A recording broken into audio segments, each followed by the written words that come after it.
Hello everyone, मैं गौरव परिमल आप सभी का स्वागत करता हूं हमारे यूट्यूब चैनल में। तो आज के इस वीडियो में हम 2022 में महिला पर्यवेक्षक की परिसीमित भर्ती में गणित के कैसे क्वेश्चन पूछे गए थे उनका सॉल्यूशन देखने वाले हैं। तो मैं लेता हूं पहला क्वेश्चन आज की क्लास का। क्वेश्चन का स्तर काफ़ी निम्न स्तर का था, मैं ये बोलूँगा। अगर खुली भर्ती से कंपेरिजन किया जाए तो परिसीमित भर्ती में पूछे गए प्रश्न थोड़े कम लेवल के थे, नीचे लेवल के थे। ठीक है, चलिए क्वेश्चन है 110 आमों को बेचने पर 120 आमों का क्रय मूल्य प्राप्त होता है। तो 110 आमों को बेचने पर मतलब क्या हुआ, ये सेलिंग प्राइस हुआ। मतलब कि 110 आमों को बेचा गया है तो इसका जो सेलिंग प्राइस है एसपी है 120 आमों के क्रय मूल्य के बराबर, मतलब कि 120 आमों के क्रय मूल्य मतलब कि सीपी के बराबर होता है। तो लाभ प्रतिशत क्या होगा, हमें सीपी और एसपी का रेशियो निकालना पड़ता है। ये मैंने कई बार समझाया है। कभी भी प्रॉफिट परसेंट लॉस परसेंट वाला क्वेश्चन सॉल्व करेंगे तो आपको एसपी और सीपी ये आपको एक रेशियो निकाल के देख लो, आपको क्वेश्चन बहुत ही ज़्यादा ईजी लगेगा। मैं क्या करता हूँ, सीपी को ऑलवेज आप नीचे रखेंगे, डिनोमिनेटर हर में रखेंगे, और यहाँ से 120 और 110 यहाँ नीचे, 0 से 0 गया तो हमारे पास सीपी एसपी अपॉन सीपी का रेशियो क्या आ गया, 12:11। इसका मतलब ये सीपी जो है ये 11 रेशियो है, एसपी जो है ये 12 रेशियो है। इसका मतलब आपने 11 रेशियो में ख़रीदा, 12 रेशियो में बेचा, तो इसका मतलब क्या हुआ, प्रॉफिट हुआ। कितना प्रॉफिट हुआ, तो 11 से 12 हो गया, मतलब कि 1 प्रॉफिट हुआ। प्रॉफिट हमेशा निकाला जाता है तो किस पर निकाला जाता है, तो ये निकाला जाता है हमेशा क्रय मूल्य पर, सीपी पर। तो प्रॉफिट परसेंट अगर हम इसका निकालना चाहते हैं तो क्या होता है, प्रॉफिट हमेशा काउंट होता है सीपी पर। इसका मतलब प्रॉफिट हमारा 1 रेशियो था, सीपी हमारा 11 रेशियो है। इसको निकाल लो, प्रॉफिट परसेंट मतलब कि 100 से मल्टीप्लाई करके। ठीक है, तो ये परसेंटेज वैल्यू क्या हो जाएगी 1/11 की, तो ये हो जाएगी 9 सही 1/11%, जो कि है आपका ऑप्शन नंबर बी। ठीक है, ये परसेंटेज वैल्यू और फ्रैक्शन वैल्यू ये तो मैंने परसेंटेज के डेमो क्लास में ही बताया गया, उसको देखिएगा कि किस प्रकार से पूरा बहुत सारे जो सिलेबस बहुत सारे टॉपिक में काम आता है। चलिए मैं लेता हूँ अगला क्वेश्चन। यदि किसी वृत्त की त्रिज्या 50% कम कर दी जाए तो क्षेत्रफल में प्रतिशत कमी ज्ञात करो। हम जानते हैं कि जो वृत्त का क्षेत्रफल होता है ये होता है πr²। इसका मतलब यहाँ r × r वाला हमको नज़र आ रहा है, तो सक्सेसिव केस आराम से इसमें लगा सकते हैं। कैसे लगा सकते हैं, त्रिज्या 50% कम कर दी गई है, इसका मतलब 50% कम कर देना। 50% की फ्रैक्शन वैल्यू 1/2 होती है, तो 2 था, पहले त्रिज्या 2 थी, अब 1 कम हो गई, तो 2 से कितनी हो गई, 1 हो गई। तो क्या एक ही रो बनाएंगे क्या हम, नहीं, यहाँ पर 2 रो बनेंगे, एक तो एक आर के लिए और दूसरा दूसरे आर के लिए। तो यहाँ पर एक और रो बना दो, 2 से फिर कितनी हो गई, 1 हो गई, कम होकर के 1 हुई। मैंने यहाँ जो 1 लिखा है ये 2 में से 1 को घटाने के बाद वाला 1 लिखा है, डायरेक्टली इसको नहीं लिखा है। ठीक है ना, चलिए अब और कुछ है क्या, नहीं, पाई तो एक कांस्टेंट है बस। इसका मतलब पहले 4 थी, अब 1 गुणित 1 करूँगा तो 1 हो गई है। 4 से 1 हो जाना, कितना कम हो जाना, 3 कम हो जाना। ठीक है ना, किससे हम कंपेयर करते हैं हमेशा, प्रीवियस वैल्यू। तो ये देखो, और 3/4 ये भी वही काम आ गया। देखो फ्रैक्शन वैल्यू परसेंटेज वैल्यू बहुत काम आती है, इसलिए मैंने सबसे क्लास का जो सबसे पहला वीडियो है परसेंटेज इसलिए लिया था। अब ये वैसे तो है मेंसुरेशन का क्वेश्चन 2D का, ठीक है, मेंसुरेशन का है, या ये भी बोल सकता हूँ कि परसेंटेज के अंतर्गत भी आ सकता है, बिल्कुल। तो देखो 3/4 ये फ्रैक्शन वैल्यू है, इसकी परसेंटेज वैल्यू होती है 75%, ये आंसर। ठीक है ना, ऑप्शन नंबर इस यहाँ पर क्या नज़र आ रहा है, बी। चलिए, तो ये जितना भी यहाँ मैं बता रहा हूँ कि एसपी और सीपी को किस प्रकार से करते हैं, आपको त्रिज्या अगर मेंसुरेशन 3D वाला क्वेश्चन, अगर परसेंटेज वाला क्वेश्चन है किस प्रकार से सॉल्व करते हैं, ट्रिक क्या होती है, ये सब अगर आपको पढ़ना है तो आपको टेस्ट सीरीज़ देना पड़ेगा। महिला पर्यवेक्षक की जो टेस्ट सीरीज ऐप में अवेलेबल है, महिला पर्यवेक्षक की जो टेस्ट सीरीज है 149 है अवेलेबल है ऐप में। टोटल आपको इसमें 6 टेस्ट मिलेंगे, 1 फ्री है और 5 पेड हैं। अगर आप ये पूरा मेथड सीखना चाहते हैं कैसा होता है ये, तो क्लास है। क्लास कौन सी है, मैथ्स एंड रीजनिंग है। इसका प्राइस क्या है, 1499 है। ठीक है, और अगर इन प्रकार के जो क्वेश्चन है इनका जो मैंने थोड़ा सा लेवल हाई रखा है मैथ्स के स्पीड टेस्ट में, जो उसका प्राइस 75 है। तो मैथ्स का जो स्पीड टेस्ट है इसका जो प्राइस है 75 है। टोटल 10 टेस्ट है और एक टेस्ट में 30 क्वेश्चन 50 मिनट में आपको सॉल्व करना है। तो चलिए अब अगला जो क्वेश्चन है ये है आपका चक्रवृद्धि ब्याज और साधारण ब्याज का क्वेश्चन, और जो क्वेश्चन है कूट में है, मतलब कि आपको यहाँ पर 1, 2 और 3 में ऑप्शन सेलेक्ट करना है। क्या है, किसी मूलधन पर 4 वर्ष के अंत में साधारण ब्याज और चक्रवृद्धि ब्याज में क्या अंतर होगा, हमको ये बताना है। तो पहला दिया है ब्याज की दर 5% होगी। सिर्फ और सिर्फ केवल एक से हम क्या कोई क्वेश्चन सॉल्व कर सकते हैं क्या? आपको कुछ नहीं पता, केवल रेट ऑफ इंटरेस्ट दिया है, उस रेट ऑफ इंटरेस्ट के बेसिस में कुछ भी निकाल सकते हैं कि कुछ भी नहीं। तो पहला ऑप्शन तो बिल्कुल हो ही नहीं सकता। वह धन 8 वर्षों में साधारण ब्याज कितना प्राप्त होता है? 2000 हो जाएगा। तो देखो सेकंड वाले में हम ये कर सकते हैं, अगर मान लो पहले वाले में हमको दिया है R बराबर 5%, दूसरे वाले में दिया है कि 8 वर्षों में, मतलब P और R और T डिवाइड बाय 100 अगर मैं साधारण ब्याज निकालूंगा तो ये 2000 हो रहा है। और कितने में हो रहा है? 8 वर्षों में हो रहा है। तो यहाँ से एक चीज़ है, अगर मैं जो कथन 1 में जो दर दी गई है, अगर उस दर को मैं यूज़ करूँ, यहाँ पर रखूँ, तो यहाँ से मैं P की वैल्यू निकाल सकता हूँ कि नहीं? पूरा क्वेश्चन सॉल्व नहीं करना है।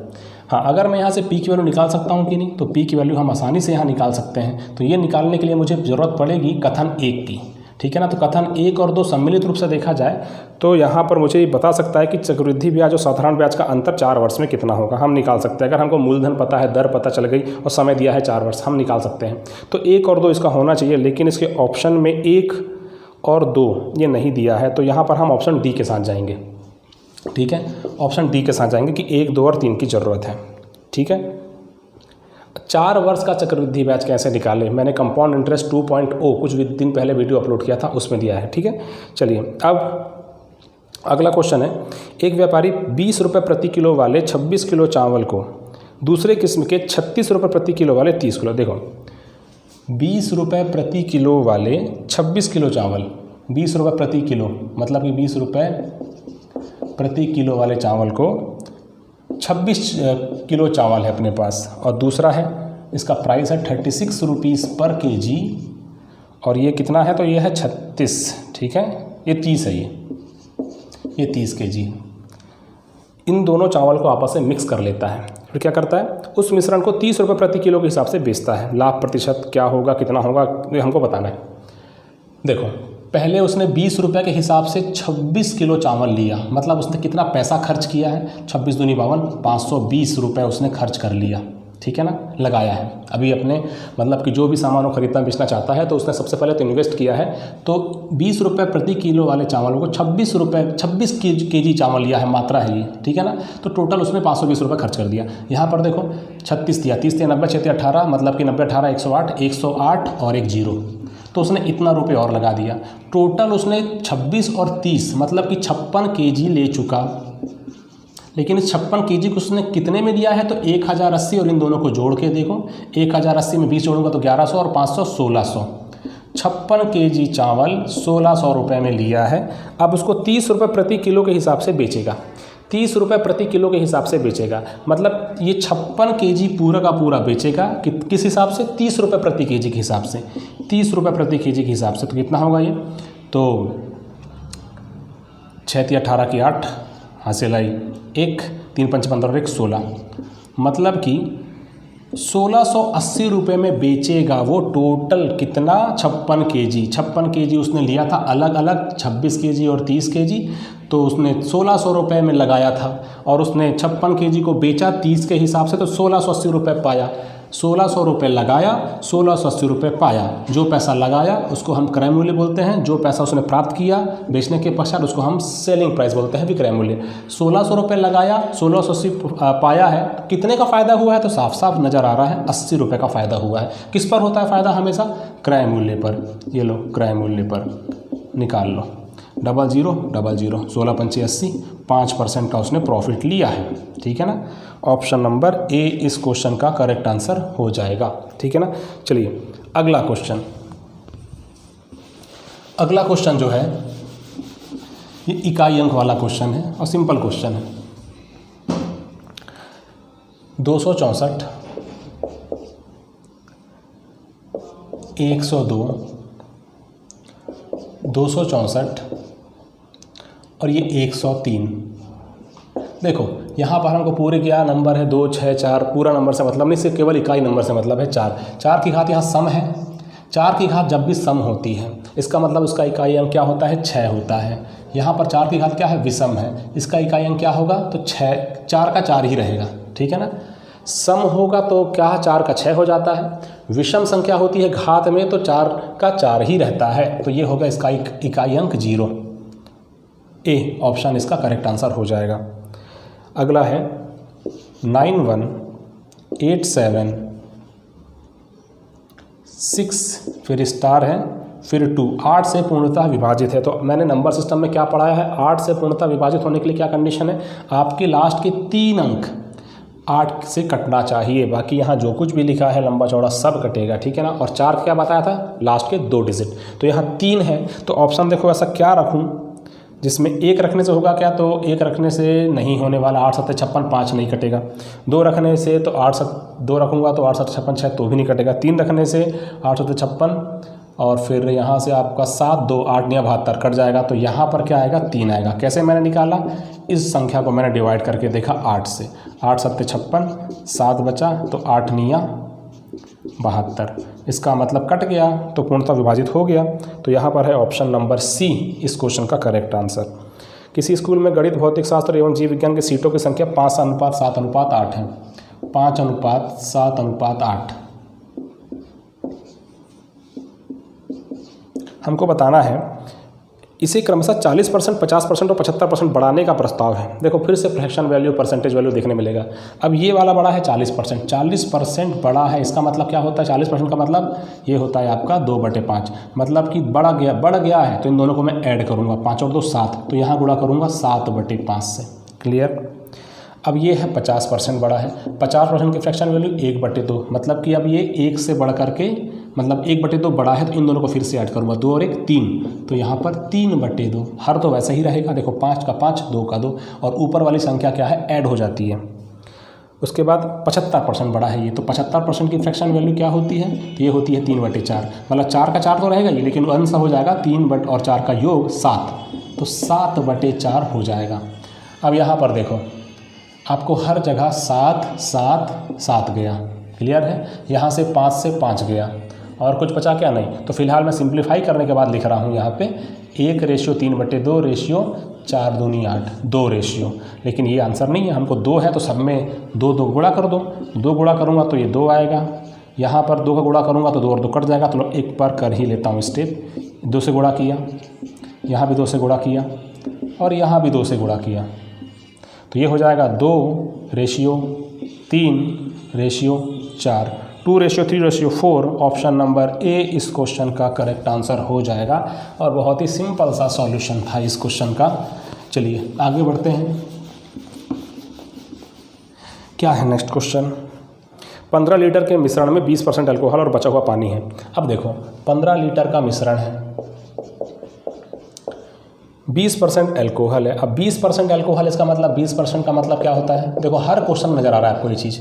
20% का मतलब 1/5, मतलब 15 का 1/5 क्या है, अल्कोहल है, मतलब कि 5 दिया 15, तो 3 लीटर क्या है, अल्कोहल है। 15 में 3 लीटर अल्कोहल है, तो वाटर कितना है, पानी कितना है, 15 में 3 इतना है, तो वाटर हो गया अपने पास 12 लीटर।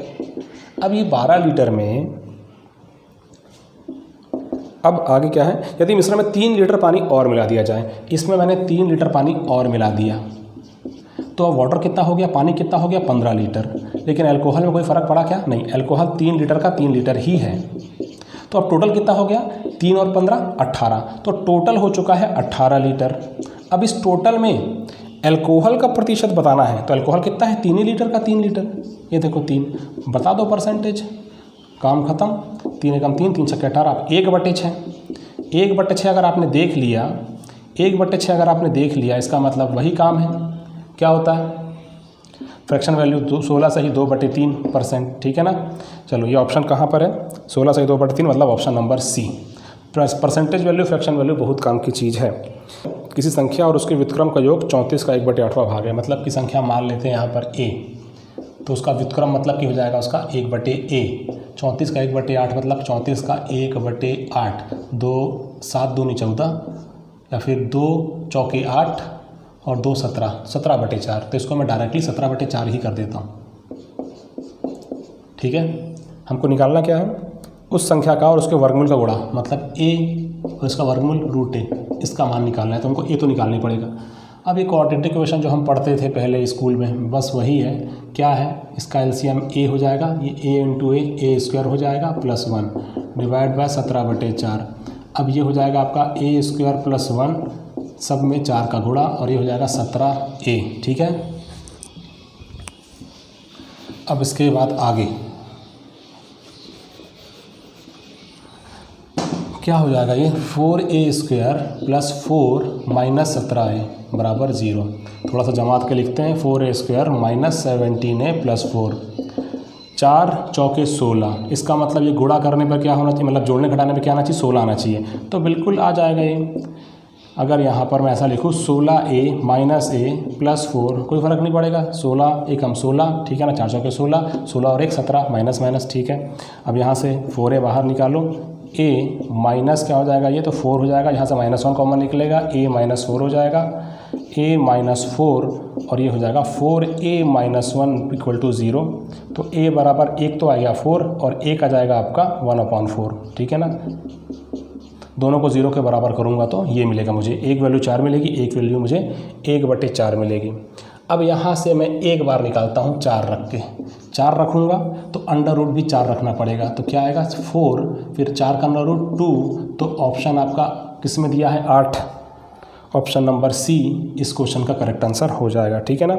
उसके बाद अगर हम देखें 1/4, देखो यहाँ अगर ऑप्शन में हमारा 8 बच दिया है, अगर मान लो 1/4 में इसको भी लेकर सॉल्व कर सकता हूँ तो भी कोई दिक्कत नहीं है। अगर आप 1/4 लेके सॉल्व करते हैं तो इस प्रकार से होगा 1/4 और 1/2 मतलब कि 1/8। अब अगर मैं 8 का व्युत्क्रम लेता हूँ तो 1/8 मिलेगा, अगर मैं 8 का व्युत्क्रम लेता हूँ तो 1/8 मिलेगा, ठीक है ना।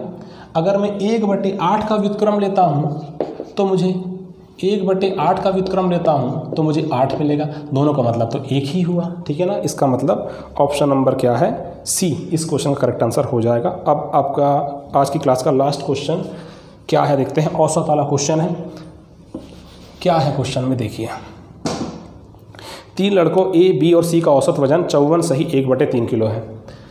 A plus B plus C divide by 3, औसत ले रहा हूँ तो कितना आ रहा है, 54 सही 1/3, 54 सही 1/3। अच्छा, ये 54 सही 1/3 है, इसको मैं थोड़ा सा अगर मैं ये करूँ कि 3 का गुणा 54 में करूँ फिर +1 करूँ, उससे अच्छा तरीका क्या है, इसको +1/3 हम कर सकते हैं, ठीक है। आसान पड़ेगा, क्यों आसान पड़ेगा, देखो अब यहाँ से मैं 54 का मल्टीप्लाई अगर मैं 3 को यहाँ ले जाऊँगा तो 54 गुणित 3 होगा और यहाँ 3 गुणित 1/3 होगा, तो ये कट कर 1 हो जाएगा।